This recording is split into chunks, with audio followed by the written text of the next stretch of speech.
Nang puntahan ng isang matandang babae ang kanilang hardin isang maaraw na umaga, ay wala siyang kamalay-malay na malapit na palang magbago ang kanyang buhay dahil sa kanyang matatagpuan dito na talaga namang ikawiwindang ng kanyang mundo magpakailanman. Sa ilalim kasi ng kanyang hardin ay nakadiskubre siya ng isang inilibing na sasakyan at nang tawagin niya ang kanyang asawa upang magpatulong dito na hukayin ang sasakyan, tila ba ay inabot ng impyerno ang kanilang buhay na nagdulot para iwanan siya nito sa sumunod na araw.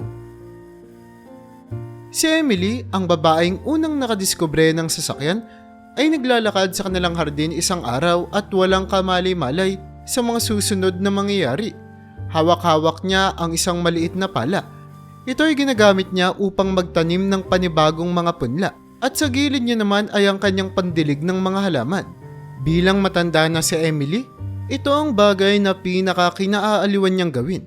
10 taon na rin kasi ang nakalilipas simula noong mapagdesisyonan niya na magsimula ng hardin upang hindi naman maging ganoon kalungkot ang kanyang buhay. Sa mapagkakataon na ito ay nasa 64 na taong gulang na siya. Malaki na ang kanyang mga anak at may sari-sarili naman na itong mga pamilya. Pero hindi pa rin naman nila nakakalimutang bisitahin si Emily at ang kanyang asawa na si Nathan na halos kasing edad niya lamang din. Sa katunayan niyan, ang asawa niya pang si Nathan ang mismong nagbigay sa kanya ng idea na kung bakit hindi na lamang siya magsimula ng hardin dahil wala na rin naman ito masyadong ginagawa sa buhay. At simula nga noon ay ito na ang kanyang naging kasiyahan. Ngunit ang kasiyahan na naidudulot ng kanyang pagtatanim ay siya rin palang magdudulot ng kanyang sobrang kalungkutan. Dahil sa pamamagitan ng kanyang simpleng hobby lamang ay makakadiskubre siya ng isang bagay na talaga namang magpapataas sa kanyang mga balahibo. At sigurado siyang pagsisisihan niya na ginawa niya ito noong una pa lamang. Noong araw nga na iyon ay katatapos lamang nilang mag-almusal ni Nathan. Katulad ng dati, malambing si Nathan sa kanyang asawa. At kahit na halos 40 taon na nga silang kasal, hindi pa rin nagbabago ang pakikitungo ni Nathan sa asawa niyang si Emily. Nalubos namang ipinagpapasalamat ng babae. Hindi niya alam kung ano ang ginawa niya sa lalaking si Nathan. Alam niya naman sa kanyang sarili na hindi niya ito ginayuma. Pero ramdam na ramdam niya ang pagmamahal ng lalaki sa kanya kahit nakulubot na nga ang kanilang mga balat. At ang pangako nito noong sila ay ikasal ay patuloy pa rin itong tinutupad kahit na matatanda na sila. Mahal, pupunta muna ako sa hardin. May dumating na bagong mga punla. Itatanim ko muna. Ngayon lang ako magkakaroon ng ganong uri ng bulaklak kung sakali. Masayang wika ni Emily sa kanyang asawa na si Nathan. Na sa mga pagkakataong ito ay nakaupo sa sala at nanonood ng paborito niyang palabas sa telebisyon. Tumingin naman sa kanya si Nathan at gumiti. O sige mahal, pag may kailangan ka, tawagin mo lang ako ha. Wika nito na mababakas na ang kanyang matandang boses. Pero sa paningin ni Emily ay matipuno at makisig pa ring lalaki si Nathan na maaasahan niya nga ito sa kahit na anong ipagawa niya. Dumiretso na si Emily sa may hardin. Kinuha ang kanyang maliit na pala at nagsimula na nga siya sa paghuhukay. Wala namang bago sa araw na iyon. Katulad lamang iyon ng mga normal na araw. Pero laging masaya si Emily sa tuwing ginagawa niya ang kanyang hobby. Pero maya-maya pa ay bigla siyang may makakapa na isang matigas na bagay sa kasagsagan ng kanyang paghuhukay na labis niyang ipagtataka. Ano tong bakal na to? Bakit ang tigas-tigas naman? Wika ni Emily habang sinusubukan na hukayin ang bakal na natamaan ng kanyang maliit na pala. Ngunit kahit anong gawin niya ay hindi ito gumagalaw. Noong una ay inakala niya na isa lamang itong kapiraso ng bakal.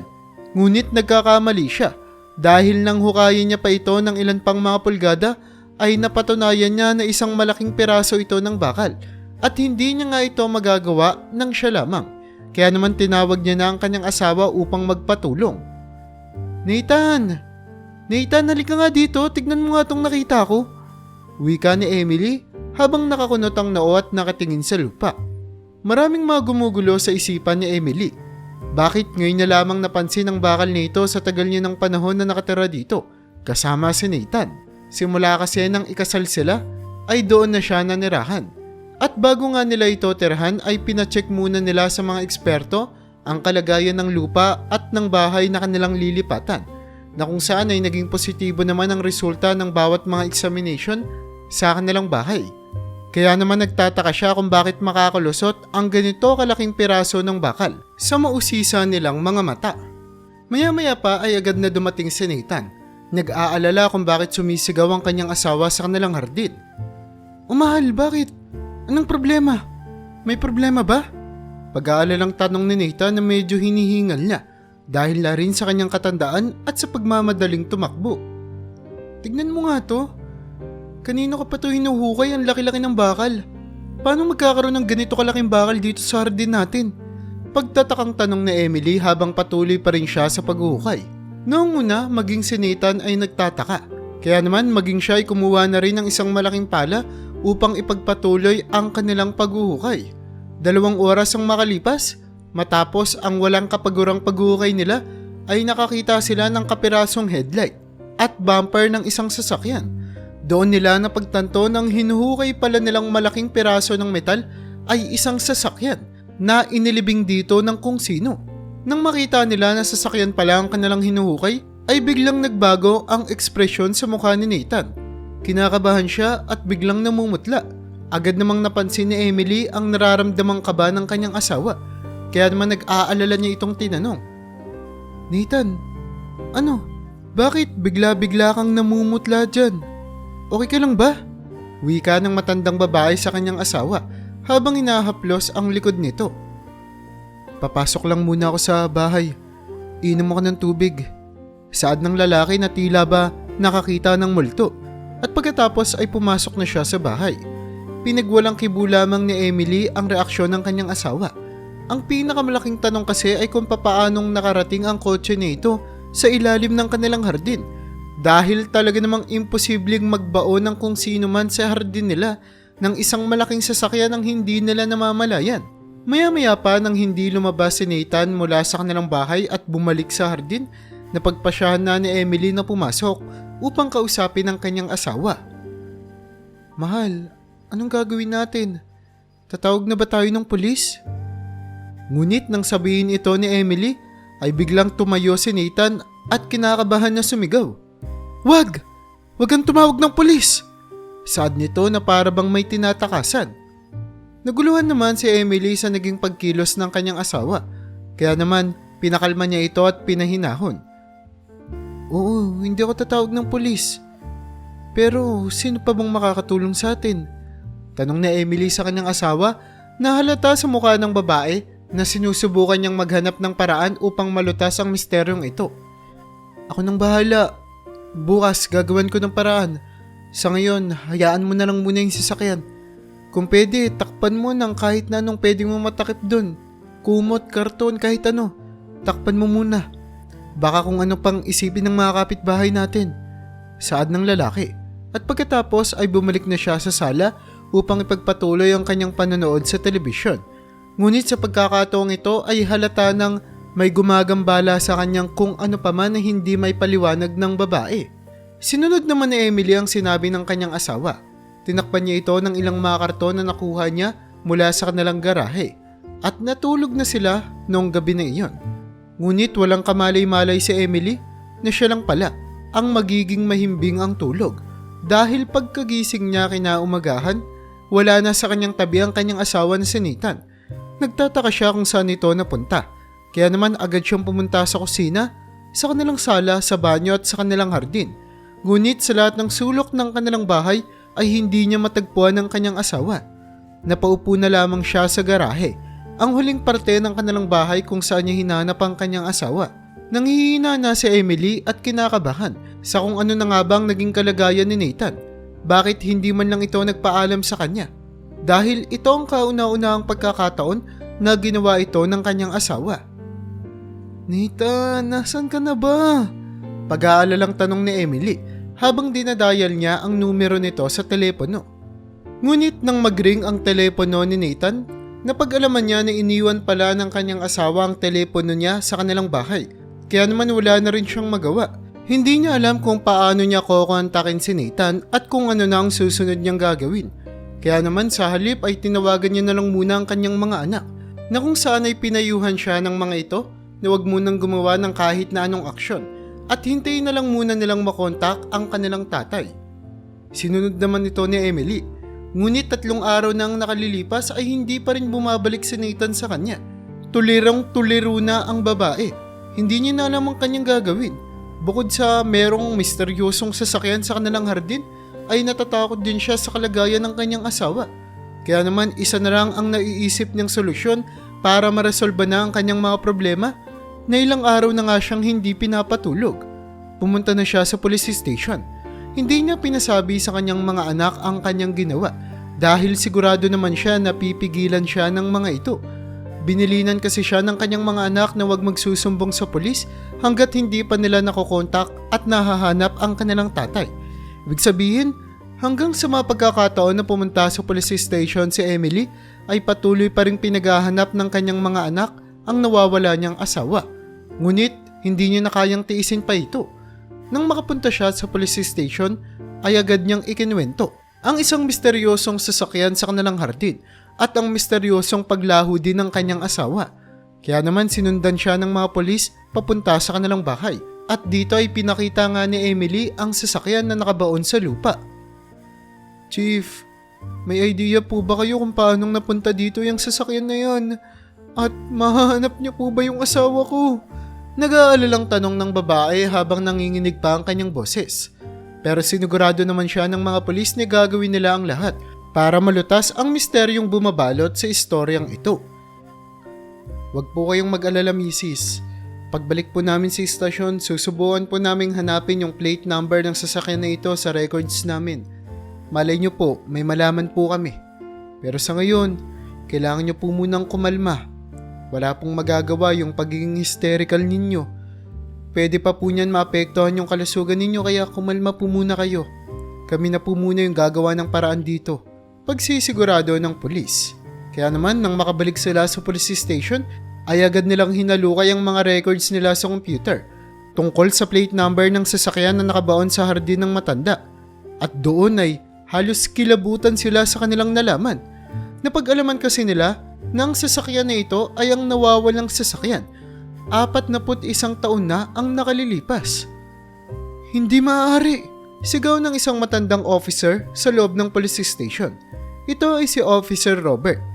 At tandang-tanda niya pa ang araw kung kailan nawala ang sasakyan na nakalibing sa ilalim ng hardin ng mag-asawang si Emily at Nathan. 40 taon na mahigit ang nakalilipas. Nagkaroon ng isang nakawan sa bangko na kung saan halos lahat ng pera dito ay natangay. Napatay din nga ng mga magnanakaw ang mga gwardya at ilang mga inosenteng tao sa loob ng bangko noong araw na iyon. Napakaraming buhay ang nawala. Napakaraming buhay ang nakitil dahil sa pagnanakaw na ginawa ng grupo ng mga kalalakihan na yun. Wika ni Officer Robert habang inaalala ang araw na nangyari iyon.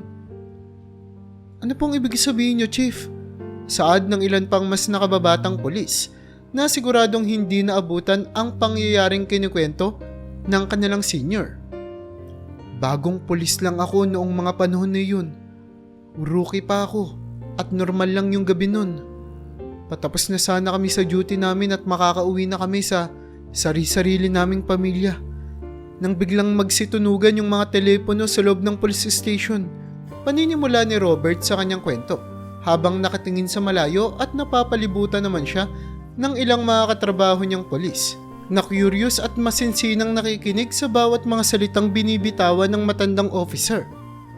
Pagka-receive namin ng tawag, napag-alaman namin na mayroong isang malaking sindikato daw ang nanloob sa isa sa pinakamalaking bangko dito sa syudad. Halos lahat ng units ay dineploy.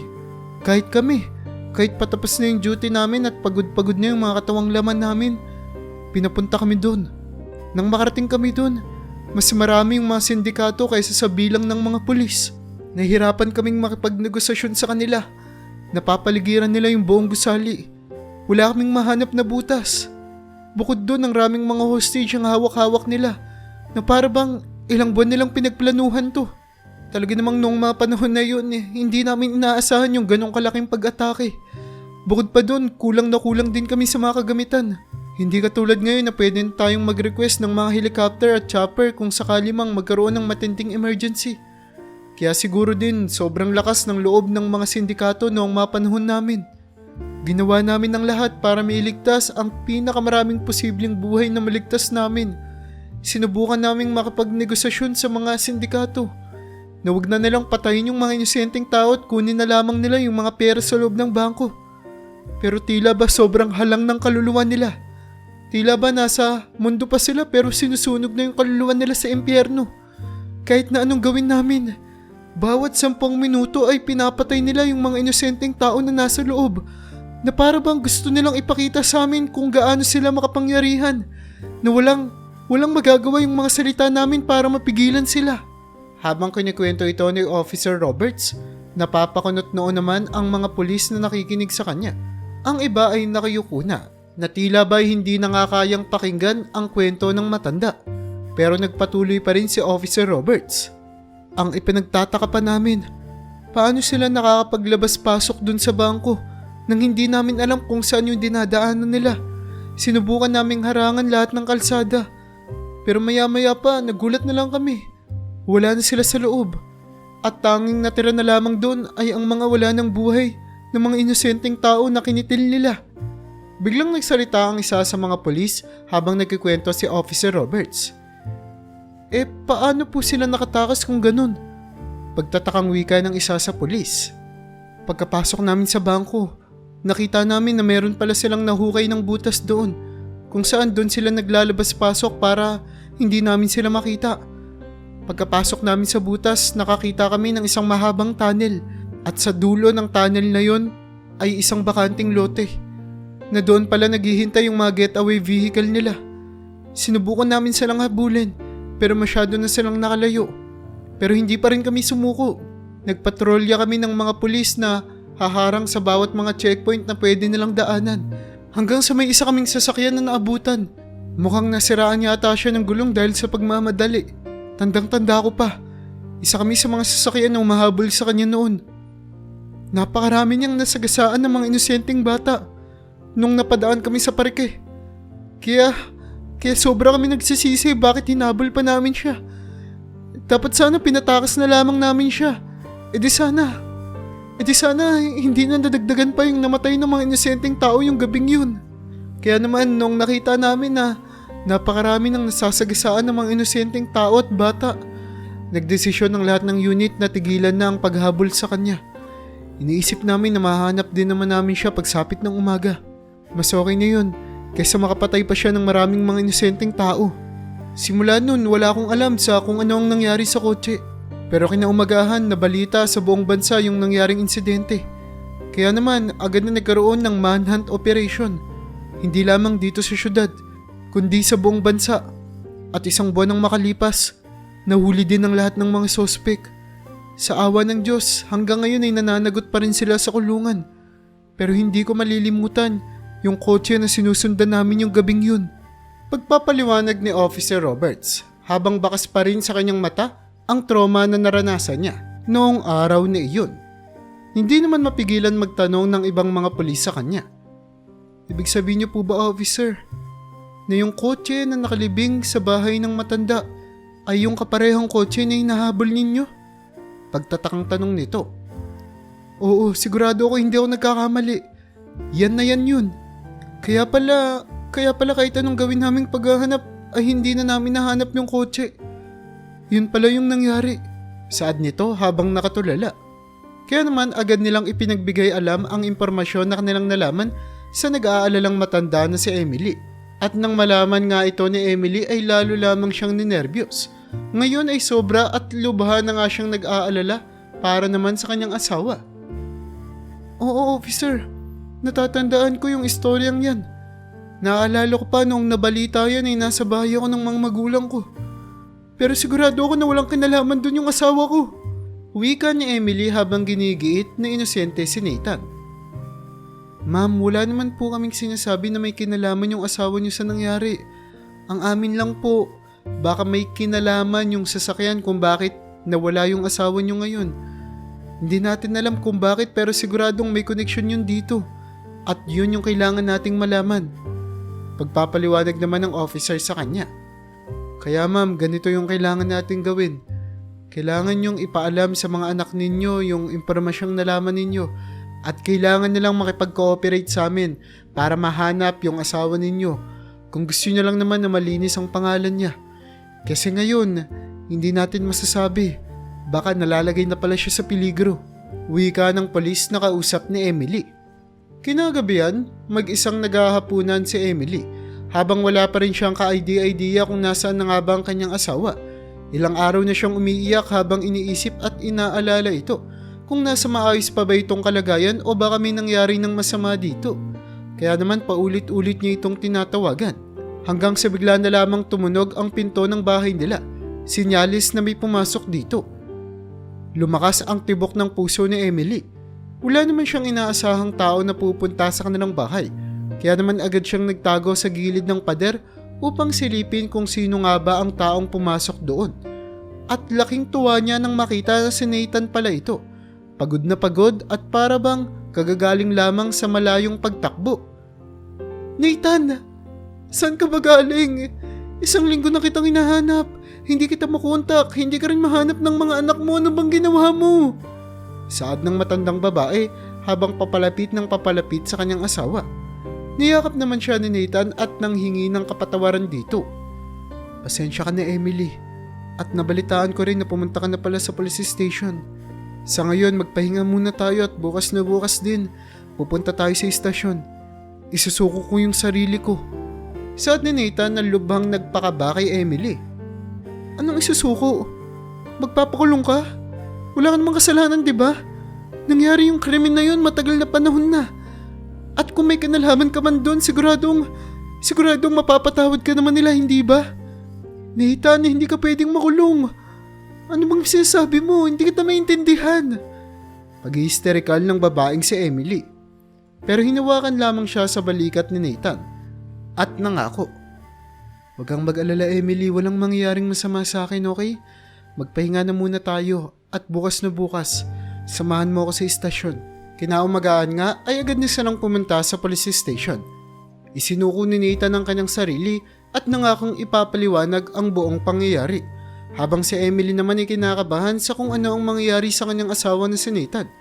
Dahil talaga namang napakasaklap naman kung ngayon pa makukulong si Nathan. Kung kailan senior citizen na sila, kulubot na at matatanda na. Hindi kaya ni Emily na isipin na hindi niya makakasama si Nathan hanggang sa kanyang mga huling hininga sa mundong ito. Pakiusap, maging mabait po kayo sa asawa ko. Pakiusap ni Emily sa mga pulis bago niya iharap si Nathan sa mga ito. Sa pagsisimula ng kanilang usapan ay nanghingi muna ng dispensa si Nathan sa kung bakit napunta ang kotse niyon sa ilalim ng kanilang hardin. Hindi ko po alam kung papaniwalaan niyo ko. Pero sigurado naman po akong makakahanap kayo ng mga ebidensyang magpapatunay na inosente ako. Yung gabing nangyari po yung pagnanakaw. Ayun din yung gabing inaayos ko yung bahay namin. Noong araw na iyon ay nagpapalagay ako ng septic tank, kaya saktong-sakto naman na hinuhukay nila yung lupa. Hindi rin alam ng asawa ko na inaayos ko na pala yung bahay na titirhan namin noong mga pagkakataong iyon dahil gusto ko sana siyang sorpresahin sa araw ng kasal namin. Pero yun pala ang pinakamalaki kong pagkakamali. Gabi na nun at inaayos ko na yung mga gamit dahil katatapos lang ng paghukay ng lupa nang biglang may tumigil na isang sirang sasakyan sa harapan ng bahay namin. May dala-dala silang malalaking mga kalibre ng baril at napakaraming tumpok ng pera. Tinutukan agad nila ako ng dala-dala nilang armas at tinakot nila ako. Naalala ko pa yung mga katagang binitawan nila sa akin. Ang sabi nila, kung hindi ko sila papapasukin sa bahay, ay papatayin nila ako at wala silang ititira sa pamilya ko. Kaya naman agad ko silang pinapasok. Nagkataon naman na nakita nilang malaking butas na hinukay sa hardin namin. Kaya nagkaroon kami ng isang kasunduan. Pumayag ako na ilibing yung kotse sa ilalim ng hardin.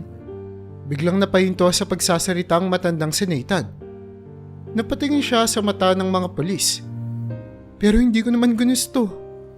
Pumasok sila sa bahay at nakita nila yung picture ng asawa ko.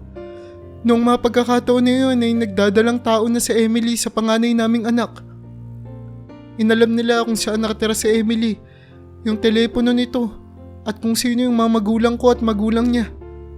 Tinakot nila ako na kung sakaling isusumbong ko na doon nila tinago yung kotse na naglalaman ng ganong kalaking halaga ng pera. Hahanapin nila yung asawa at mga mahal ko sa buhay. At sila yung magbabayad doon, kaya natakot ako. Hindi ko alam yung gagawin ko na kahit kay Emily hindi ko yun nasabi. Gusto kong sarilinin na lang yung problemang yun. Gusto kong ako na lang yung magdadala ng ganong kasakit na problema. Ayoko nang idamay si Emily doon. Bukod pa doon, napakasakit isipin na yung bahay na matagal kong pinag-ipunan ay magkakaroon lang ng ganong kalaking bahid at dumi. Pakaramdam ko napakalaking sumpa yung nilagay nila sa bahay ko pero wala akong magawa. Hanggang sa tuluyan na nga kaming ikasal ng asawa kong si Emily, dala-dala ko pa rin yung pangamba ng nakatagong kotse sa ilalim ng hardin. Pero minsan ko na rin namang inisip na ibenta na lang namin yung bahay at lupa. Pero hindi ako ganong kasamang tao. Hindi ko pwedeng ipasa sa iba yung sumpa na binigay sa akin ng mga sindikatong yun. Paano kung bumalik sila? Paano kung walang kamali-malay yung mga taong bumili ng bahay ko na meron palang nakatagong isang sasakyan sa hardin na naglalaman ng malaking pera at gustuhin na yung kunin ng mga sindikatong nagtago ng mga yun doon? Hindi kaya ng konsensya ko. Kaya naman sa loob ng mahabang panahon, tinago ko yun. Hanggang sa awan ng Diyos, siguro dahil na rin sa katandaan, nakalimutan ko na meron palang ganong bagay ang nakatago sa ilalim ng hardin namin. At yun yung totoo. Nagsasabi ako ng totoo, natakot lang ako. Pero hindi ko naman gustong ilagay nila yun dun eh.